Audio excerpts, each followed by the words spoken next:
Welcome to Stuff You Missed in History Class, a production of iHeartRadio's How Stuff Works.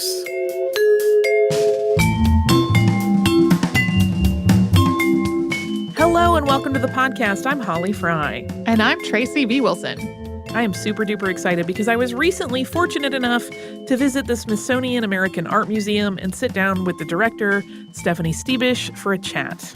And this interview isn't focused on any one specific thing. We talk about Stephanie's work and some of the museum's exhibit, but also just what museums offer the world and how they fit into history. Stephanie has a passion for her work and for sharing art with the public that's completely infectious. And what she really cares about is how people engage with the museum. So when she first sat down with Holly for the interview, she asked Holly a question right out of the gate to find out what Holly thought of her time at the museum this morning. Yeah, which is a little embarrassing because I might have cried in front of some art. We're going to pick up this interview with my answer, and then we'll start off my interview with Stephanie, which quickly opens up into the history of the building that houses the Smithsonian American Art Museum. So it's been amazing. I mentioned to you before we came in that I had my little tearful moment with the Edmonia Lewis sculpture because I'm a great admirer of her and her life story is very inspiring. So that in and of itself was my great thing. And because we're here before it opens and to like have private time with a piece of art like that is beyond special to me. What I want to hear about from you, though, is there are some things that you showed me that we walked around together doing, and some things that I walked around on my own experiencing, which I will ask you about in a bit. But before we get to any of that, I want to ask you how you landed here. Like, how does one become the lead of a place like this? Well, I would tell you, Holly, I have the greatest job possible. It is a job where every day I'm working with really talented, creative people. And I'm not just talking about my phenomenal staff, but artists who come here, people who have a passion and collect, people who want to write about what we present, art critics and thinkers, and also people who have never been here before, as well as people who love this place deeply and have their favorite objects, favorite places in the museum. So how do you grow up and become a museum director?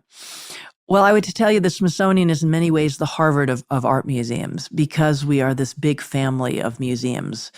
We're the largest research and museum complex in the world.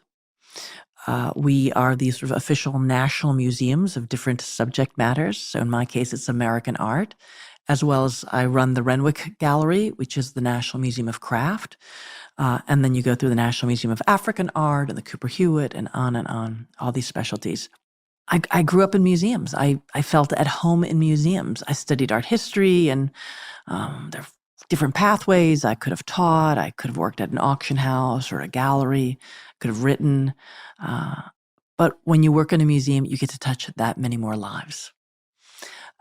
You get to constantly learn. It's a graduate seminar with every special exhibition we do. When we make really tough decisions about which works of art we're going to accept or with limited dollars purchase, we are making an important statement about time and place. And I like to say in museums, we're in the forever business. Oh, that's beautiful. So there's a sacred duty, and I would tell you, I often tell my staff that museums are a team sport. Yes, I have the good luck of being the director, but it's really a team. Nobody can do this work alone. It's just too many facets to have any single person. Even our curators who think up these wonderful projects, it depends on so many arms and legs to get something done here. I love it.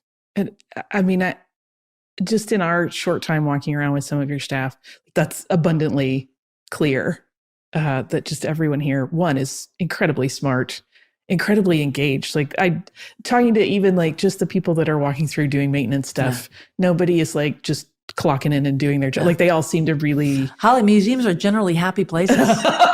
Right? Which is great. People come with some leisure time. They come with their friends. They come with their family. They come on special occasions. They come to share things that are deeply meaningful to them. They come for fun. They come for surprise. Hopefully they leave remembering something that they saw that I like to think that the the gift artists give us when we encounter their work and really spend time with the work is that artists change the way we see the world. Yeah. One object, one artwork at a time. So the building we are in as well, you gave me a quick version earlier. You took us into the secret room, which is off of what appears to initially be a very standard sort of coat room. And then there's a secret room, which has some really cool insights into the building's history. Will you talk about this building's history and how it's evolved over the years to where it is now? Sure. It's a spectacular building. It spans 2 city blocks, 7th to 9th Street, and is boundaried by F and G streets. And so we have entrances on both sides. And that secret room you'll find on the F Street entrance. As you perhaps hang up your coat or leave your bag, you'll see there's a little chamber in the back where we have left uncovered the structure of the building, because this was built as the patent office for the United States, the third federal building built after the White House and the Capitol. And you have to imagine this must be a very important building. It's where American entrepreneurship and creativity is at home, and it's a pretty good choice to locate the National Museum of American Art. So the building originally housed shelves, rows and rows of shelves of patent models. President Andrew Jackson signed legislation around patent law, which mandated that as an inventor, you had to bring forward a model of your invention, plus drawings, and explain how this was made, and that future inventors could come and look and say, "Oh, actually, what I have is an improvement, is a variation on an existing patent." Again, you have to your patent has to be reviewed even today. And recently, I heard, Holly, you might find fascinating, the 10 millionth U.S. patent was issued recently. 10 million. It's astonishing to think about all of the ingenuity that the preceding numbers all contained in many cases. Yes. It just says a great deal about the never-ending quest to make new things and fill gaps that we need, and it's sort of beautiful. Indeed. And this historic building also went through some transformations. It was built to be fireproof, so that meant originally, stay away from wooden beams and work with iron trusses and such, and built in the Greek Revival style. It, during the Civil War, housed a hospital. Walt Whitman would come here and read to injured soldiers. And in its incarnation as the Patent Office, the very important Clara Barton worked here. We would know her for 2 important reasons. Of course, she was the founder of the American Red Cross. And in today's important conversation about gender equality, she was the first government employee who was given equal pay for equal work. Clara Barton here at the old Patent Office. And it also housed earlier iterations and collections of the Smithsonian. And then thankfully in 1968, after a significant restoration, was the official home for the Smithsonian American Art Museum and our sister museum, the National Portrait Gallery. And it's so beautiful. Walking around, I spied something very cool, which has been retained despite updates and things being renovated. There is a tiny piece of graffiti that you guys kept, and now it's almost its own little secret artwork exhibit. Will you talk about that a little bit? Yes, I think museums have wonderful objects that we caretake, and hopefully we display it in intriguing and beautiful ways, provocative ways sometimes. And yet, let's not forget the house in which we sit, whether it's a contemporary building, and there are wonderful star architects who are building great museums these days, but many museums are located in historic buildings, repurposed. And so if we can bring a little bit of the magic out, if we can remind people that that these great facilities had important roles. Not only we were a Civil War hospital, but we were the home for Abraham Lincoln's second inaugural ball, because it was one of the largest spaces in Washington, D.C. for such an event. Yeah. Do we have any insight into who the mystery CHF that carved their initials? I wish I could tell you. I wish I could tell you that it was Walt Whitman himself. No, not the case. However, Walt Whitman, there are echoes of Walt Whitman around the city. So I invite you to go to the DuPont Circle train metro exit, and etched in the entry and exit tunnel is the Walt Whitman poem about his days reading to Civil War, injured. Yeah. Yeah, I love it. So for listeners, it's a tiny little piece of like a window frame Yes. that just has the initial CHF carved in it. And then it's dated August 8th, 1864. And you guys have put this beautiful, just a little glass over it. And it is sort of funny because when you look at it straight on, it almost looks like you just mounted a picture on the wall. But then when you see it from the side, you realize it's just protecting something that's part of this building's history. I'm so glad you found it, Holly. We want people to look closely at works of art and then also explore a little bit of the building. So when you're in the Great Hall, which was where Lincoln's inauguration was, and if you look at the floor, it feels different than in the rest of the building. You're not on marble floors. You're not even on wood gallery floors. You're on beautiful tiled floors. And because that is a completely different style, there was a fire in 1877 in this building. And so a new architectural style was added to our Greek Revival building, something called Neo-Renaissance. And so a very different grandeur was added to the building, gave it a bit of an update. I hope everyone who visits the Smithsonian American Art Museum seeks out that little bit of preserved graffiti that we talked about. It just feels so unique and special, and it tethers the building to its past. Coming up, Stephanie will share 2 stories about places in the building she thinks are extra special and that visitors should make sure to visit. But first, we will take a quick sponsor break.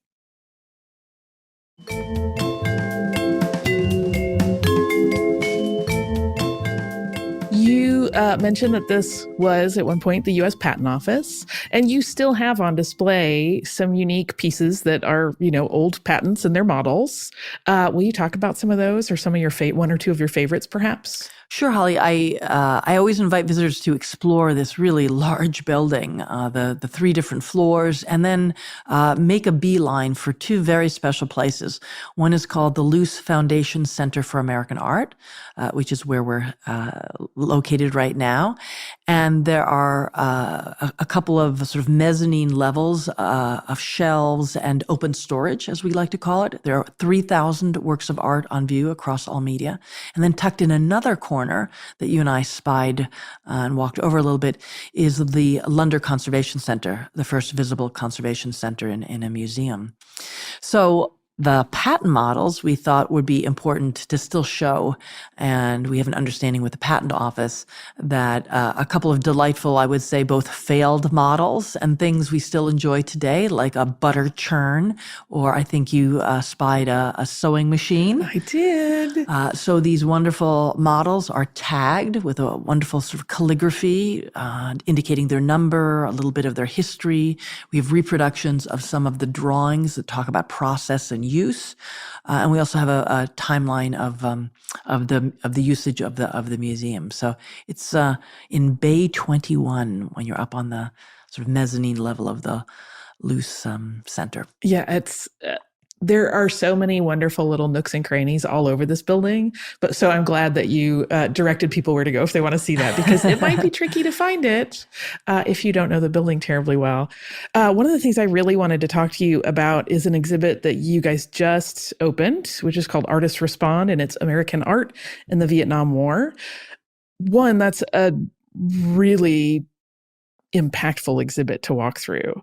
It is not an easy exhibit to walk through. A lot of those pieces are not what we would call like pretty art. They are moving and visceral and very frightening in some ways and arresting. Will you talk about just that exhibit, why it is important, why you wanted to have it here at the Smithsonian, and also just, your thoughts on it and how the whole thing came together? Thank you, Holly. I'm so glad you have invited me to spend a moment on this exhibition. So this is a project that's been 5 years in the making. It really takes that long to identify works, to hone your theories and your messages, to write catalog entries and essays, and to ship everything here, and also raise the funds to make it all happen. This is an exhibition that is a window into a moment of the American experience. The Vietnam War, by any definition, was one of the most contested moments in American life. It touched our political life, our military experience, our social understanding. And artists were among those who were grappling with this war that for many people arrived in your living room. It was sort of the first sort of televised war. And so you would be sitting down to dinner with your family, and there would be on your screen the notices of how many people were killed or injured. And that is reflected in a fabulous piece by Edward Kienholz that we have on display. This exhibition looks at a unique time period, 1965 to 75, the sort of key moments, the escalation of the war as well. And it is fundamentally an anti-war exhibition. I think it is not designed to be anti-American, and I don't see the artists making that statement. They may question the American government, they may question the ideals that are not being upheld in this moment. There is a moment where this conflict would forever change American art. Why? Because if you're making pop art or abstract expressionist art in the preceding decades, that's not the language where you can talk about loss, that you can talk about the body, that you can talk about ideals or American identity or atrocities or places far, far away. It's really interesting because I feel like, one, growing up in a military family where my dad was in the Vietnam War and never wanted to talk about it, it's really enlightening. Again, I was tiny at that point, so it wasn't as though I have my own memories of it. But it is enlightening even for me, who I feel like, I study history and I read up on these things and have personal connection. But even so, it really captures what was going on socially in a way that I think we don't often see. It's an education in and of itself about what it felt like to be an American during the late 60s and early 70s that I think is incredibly important. I wonder what the reception has been in the short time it's been open. It's only been open like a week and a half, right? Yes. I think people have understood that this is an important topic. It's really the first and sort of largest, most comprehensive view of this moment in time. It is feels very contemporary, and the artists were making work in response to that moment. And again, the exhibition has works only from that decade. Much as, of course, we offer some interpretation spaces and talk about, the Maya Lin's Vietnam War Memorial, because we are, of course, here in Washington, D.C., and it is something that in many ways brought the country back together again, after the shattering experience of the war.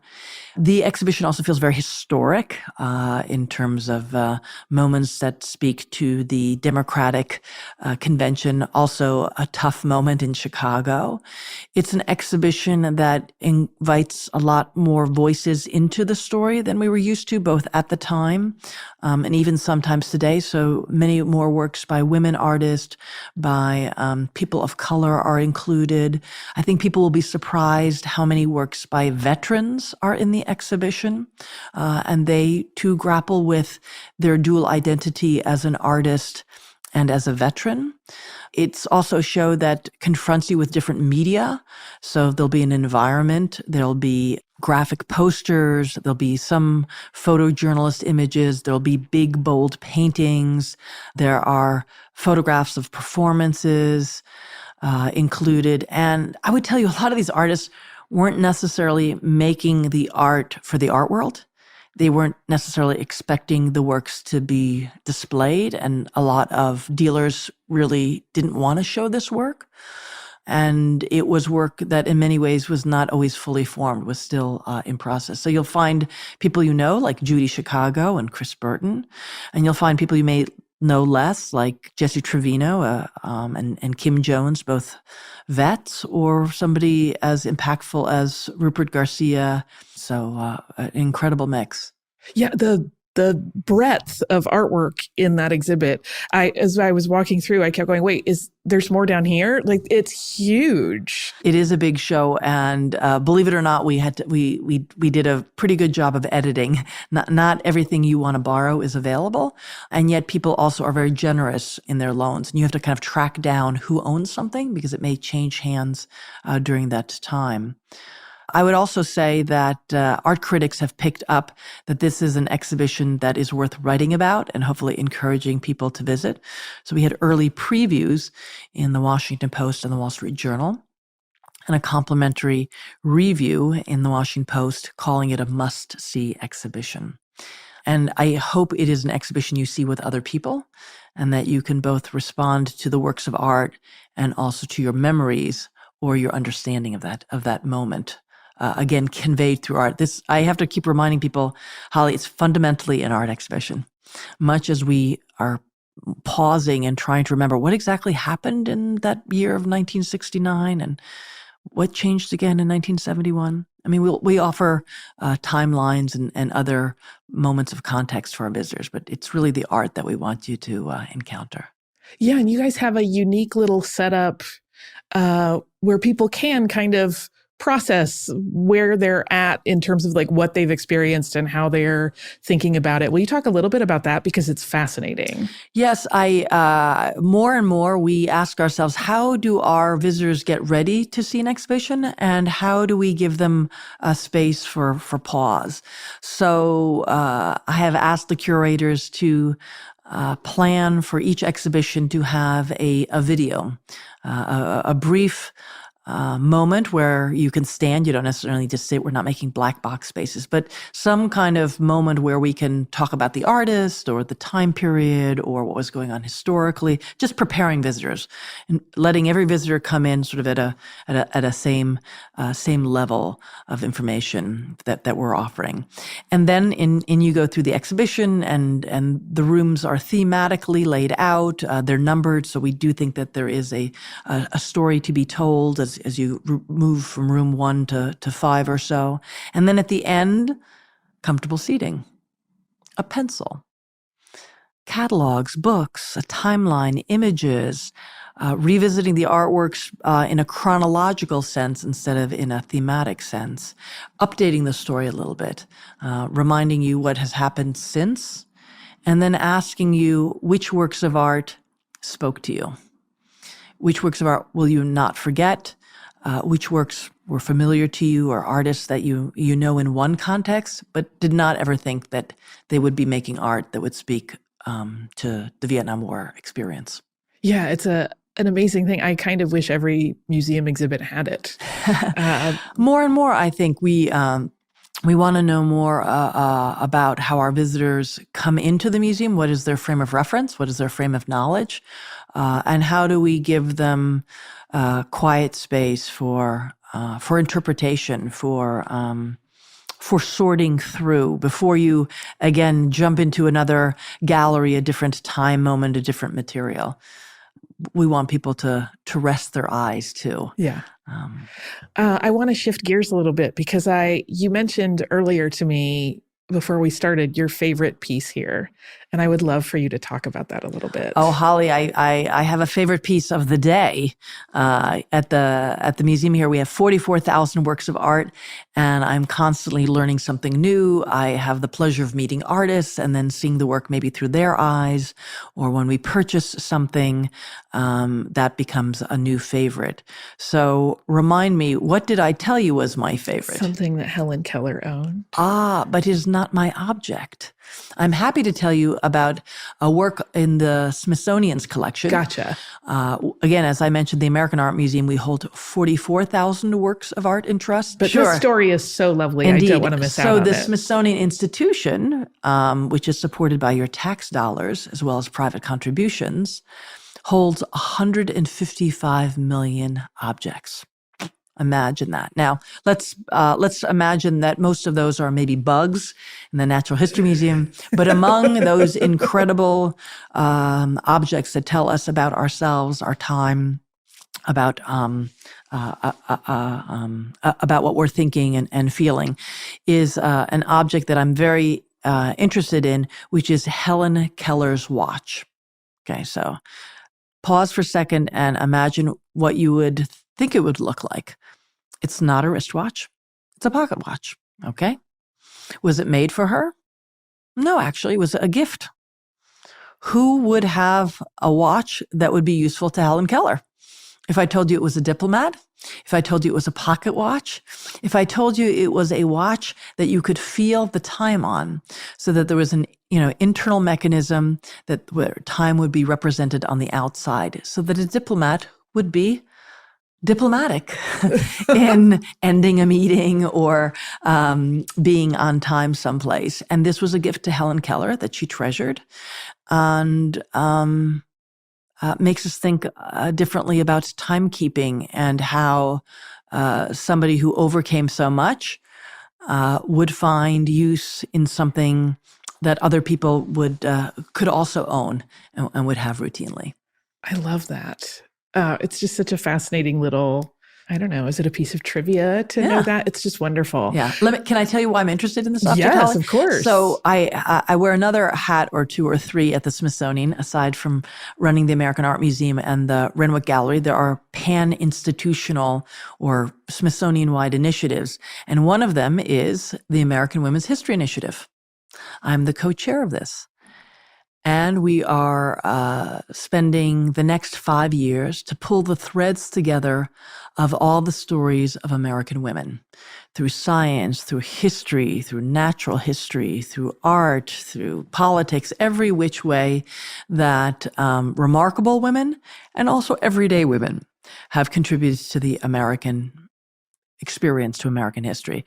So there are two cornerstone anchoring exhibitions. One opens, coincidentally, on March 28th here in the old Patent Office building. My sister museum, the National Portrait Gallery, is doing a Votes for Women exhibition, obviously geared towards the anniversary of suffrage, which did not give all women the right to vote. You have to remember, in the South during the Jim Crow period, Black women were not enfranchised. They would also have the bookend to that opening exhibition in the coming years is an exhibition called Girlhood, It's Complicated, which talks about growing into your own identity as a woman. So the phases of myth-making and reality of American girlhood. And so the Helen Keller story is part of that exhibition, which will travel nationally. That's wonderful. Go to maybe half a dozen museums. Wow, that'll be fantastic.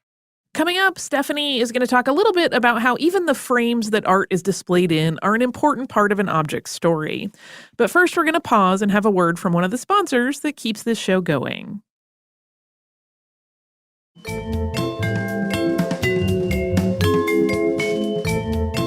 I know that you are obviously keenly interested in history.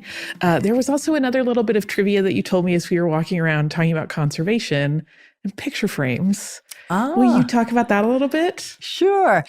One of the special places here at the museum is the Lunder Conservation Center that I may have mentioned earlier.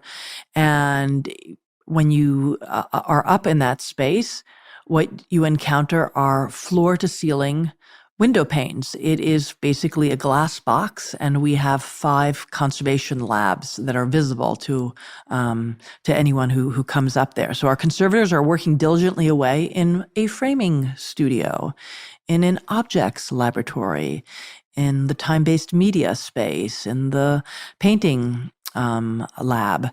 And we try to reveal a little bit about the magic of how we present works of art, how artists create things. And so in the framing studio, you'll see different styles of frames.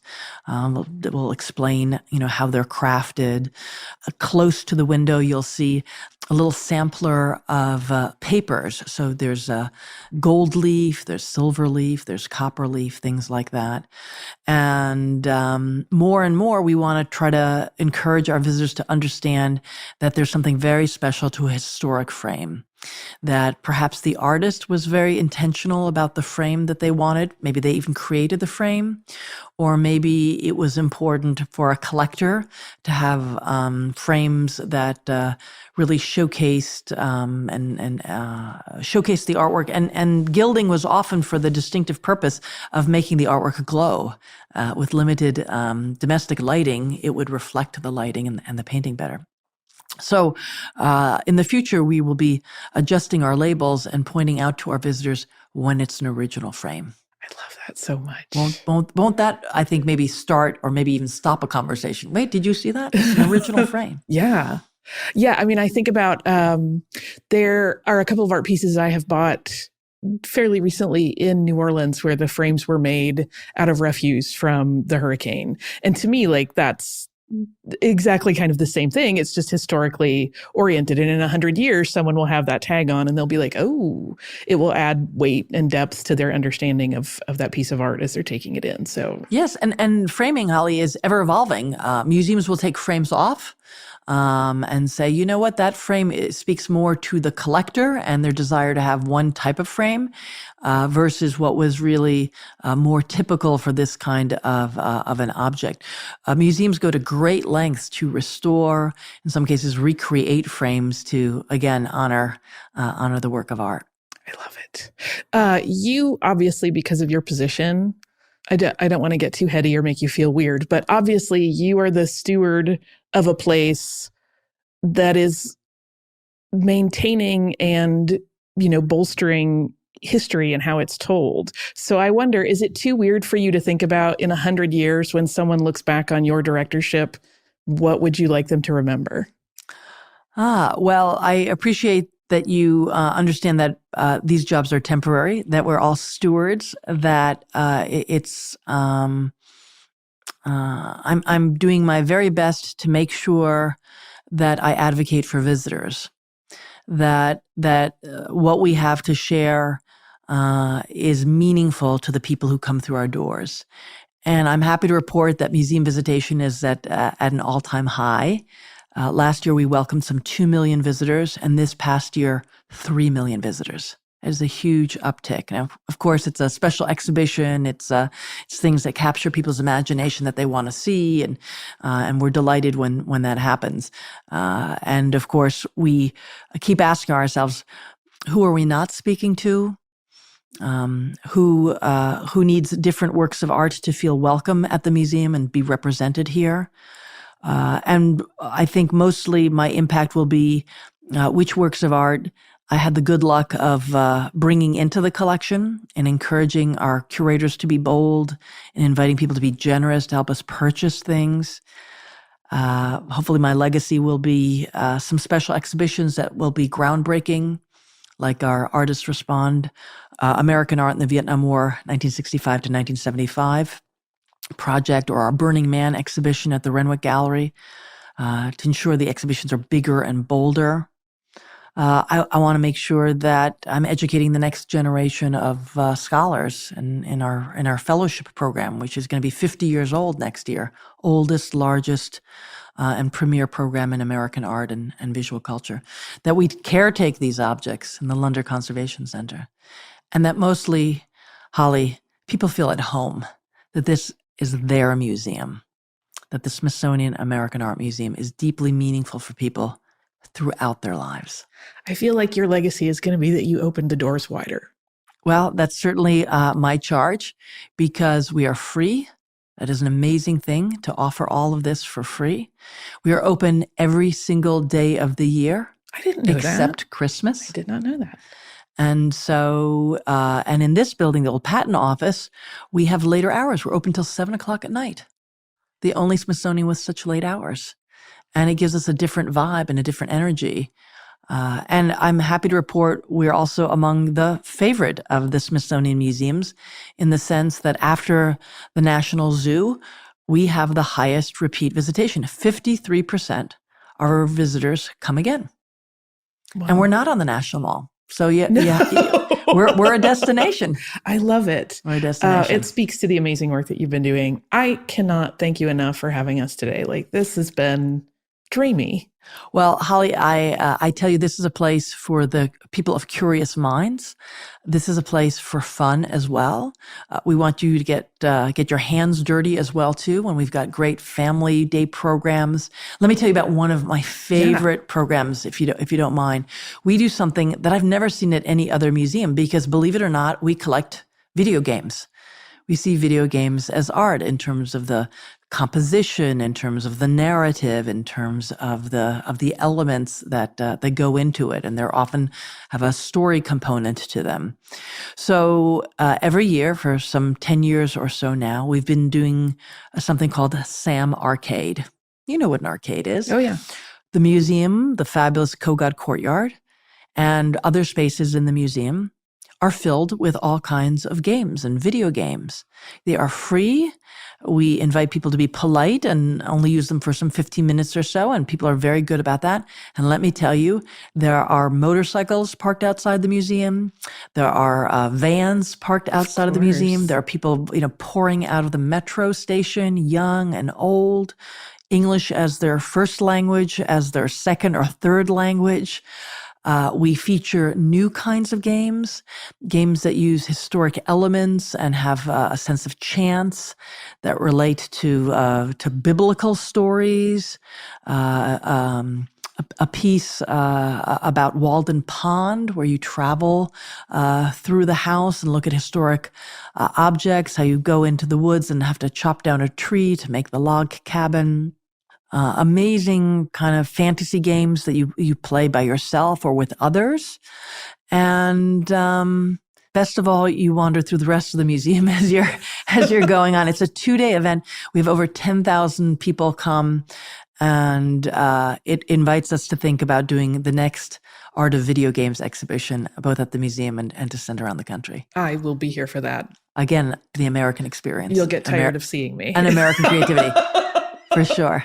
I love it. Again, thank you so much. What a delight for me. My pleasure. Come back. I feel so spoiled. I like to say tell everyone, and I mean that not in the tell everyone to come, but tell everyone that you want to come with them here. Yeah. Again, back to the social experience of museums.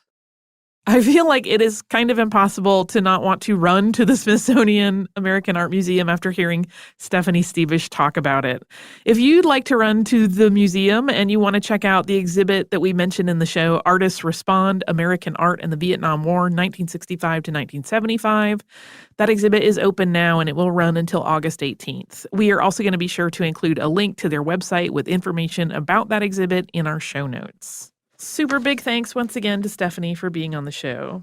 I have a quick little bit of listener mail if you'd like. Cool. I'm on a roll where I really am enjoying our mails from educators. So this is from our listener, Jessica, who writes, "Hi, Holly and Tracy. I am a full-time special ed teacher and a part-time history buff. I started listening to your podcast a few months ago, and I'm constantly amazed by the amount of content stuff you missed in history class has covered. My goal is to be able to give you guys an idea for a show someday, but every time I come up with one, I find that you've covered it already. So then I quickly find it in the archives and listen voraciously. Recently, I was reading the book Brave Harriet by Marissa Moss with my students. This introduced them to Harriet Quimby, who was the first woman to fly across the English Channel. Not surprisingly, after a quick search of the archives, I found that Harriet was mentioned in a previous podcast back in 2012. So I quickly downloaded the show and shared it with my students, and they were so excited to learn more about this American aviator. Thank you so much for all that you do to keep stories like these relevant and interest younger generations of history lovers."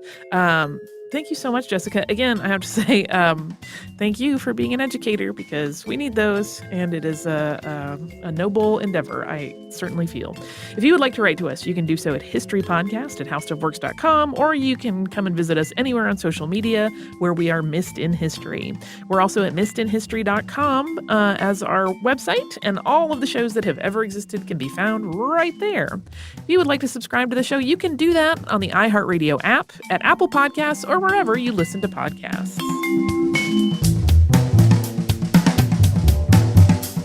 Stuff You Missed in History Class is a production of iHeartRadio's How Stuff Works. For more podcasts from iHeartRadio, visit the iHeartRadio app, Apple Podcasts, or wherever you listen to your favorite shows.